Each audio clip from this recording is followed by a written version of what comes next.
Selamat pagi saudara-saudara terkasih, selamat jumpa lagi dalam Sabda Siap Saji 3 Juli 2020, di mana kita pada hari ini merayakan Hari Santo Thomas Rasul. Mari kita berdoa. Dalam nama Bapa dan Putra dan Roh Kudus, amin. Bapa yang penuh kasih, selamat pagi. Hari ini adalah hari baru di mana kami akan beraktivitas lagi. Terima kasih untuk malam yang telah kami lewati, di mana kami boleh tidur dengan lelap. Dan hari ini bangun kembali untuk bergerak bersama-sama, menikmati kasih-Mu. Hari ini kami merayakan Rasul besar, yaitu Thomas Rasul, yang meninggal pada tanggal 3 Juli 72. Dan ia menjadi martir karena dia ditombak. Maka kami mohon berkat-Mu Tuhan, agar kami boleh belajar dari Santo Thomas apa yang perlu kami belajar, yaitu iman dan juga daya kritisnya sebagai seorang rasul. Maka sertailah kami pada hari ini, demi Kristus Putra menurut antara kami kini dan sepanjang masa. Tuhan bersamamu dan bersama rohmu. Inilah Injil Yesus Kristus menurut Yohanes. Dimuliakanlah Tuhan. Pada hari Minggu Paskah, ketika Yesus menampakkan diri kepada murid-muridnya, Thomas, seorang dari ke-12 murid yang juga disebut Didimus, tidak ada bersama-sama mereka. Maka kata murid-murid yang lain itu kepadanya, "Kami telah melihat Tuhan." Tetapi Thomas berkata kepadanya, "Sebelum aku melihat bekas paku pada tangannya, dan sebelum aku mencucukkan jariku ke dalam bekas paku itu, dan mencucukkan tanganku ke dalam lambungnya, aku sama sekali tidak akan percaya." 8 hari kemudian murid-murid Yesus berada kembali dalam rumah itu. Dan Thomas bersama-sama dengan mereka, sementara pintu-pintu terkunci. Yesus datang. Ia berdiri di tengah-tengah mereka dan berkata, "Damai sejahtera bagimu." Kemudian ia berkata kepada Thomas, "Taruhlah jarimu di sini dan lihatlah tanganku.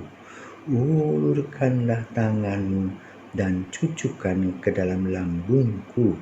Dan jangan engkau tidak percaya lagi, melainkan percayalah."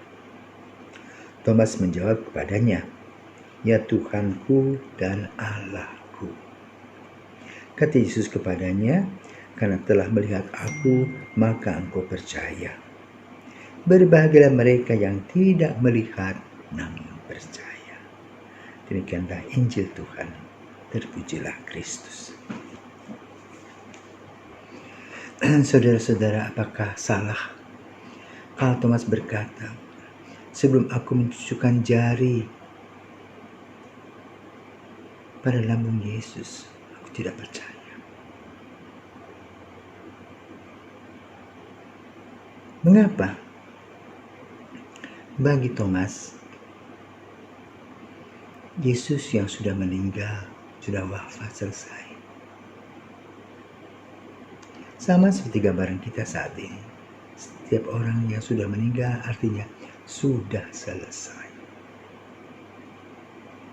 Tetapi justru yang satu ini yang mengagumkan dan mengherankan dia, dan ia ingin bukti. Kiranya para murid pun sama mempunyai pandangan seperti Thomas sebelumnya, sebelum bertemu dengan Yesus. Bayangkan, ruang semua ditutup dan Yesus bisa ada di situ. Para murid lain sudah lebih dulu mengalaminya, maka mereka sebagai saksi kebangkitan. Dan Thomas mengkritisi situasi ini. Kiranya dia menggunakan daya nalar dan logikanya benar. Tetapi tentu saja hidup ini bukan hanya menggunakan daya nalar, tetapi juga ada misteri-misteri, rahasia-rahasia Tuhan dan mujizat-mujizat yang tidak bisa dijawab dengan akal sehat. Dan Thomas menguraikannya.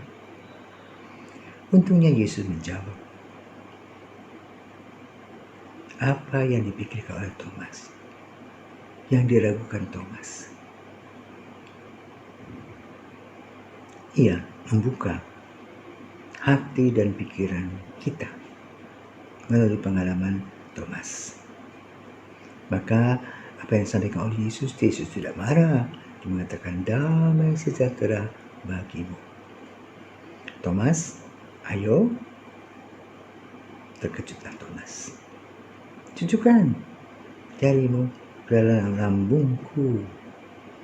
Jangan kau tidak percaya lagi. Thomas melihat dan percaya. Ia telah menjadi saksi kebangkitan. Apa yang lebih dari pengalaman Thomas? Sementara sebelum Thomas dipegang tangannya oleh Yesus, para murid hanya melihat keberadaan Yesus. Dia melihat dari dekat tetapi tidak jelas. Maka Yesus mengatakan, hantu kan tidak ada tulang dan dagingnya seperti yang ada padaku. Tapi itu belum ngerti, faktanya belum difahami. Tetapi dengan pengalaman Thomas, ketika Yesus memegang Thomas, wow, ada tulang dan dagingnya padahalnya. Maka dia katakan apa? Sebagai ungkapan kepercayaannya, ya Tuhanku dan Allahku. Sering kita terkecoh dengan kejadian-kejadian yang Tuhan berikan kepada kita. Karena kita sering menjadi orang yang mengadili Tuhan begitu saja. Misalnya doa-doa kita tidak dikabulkan, lalu kita mulai ngomel-ngomel, mulai merangkai kata-kata, lalu mulai menggambarkan tentang situasi siapa Tuhan itu. Dan dari pengalaman Thomas, kita perlu belajar. Tuhan itu lebih dari kepala kita. Tuhan itu lebih dari pikiran kita. Maka kita harus percaya. Kenapa? Kita ini orang yang diciptakan. Jangan sok tahu melampaui Tuhan.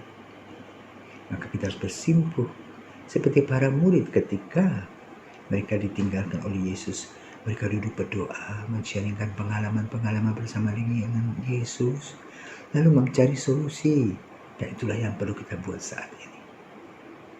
Mari kita belajar dari Thomas, kritis, tetapi juga rendah hati, dan mengakui kalau itu salah, ya maaf.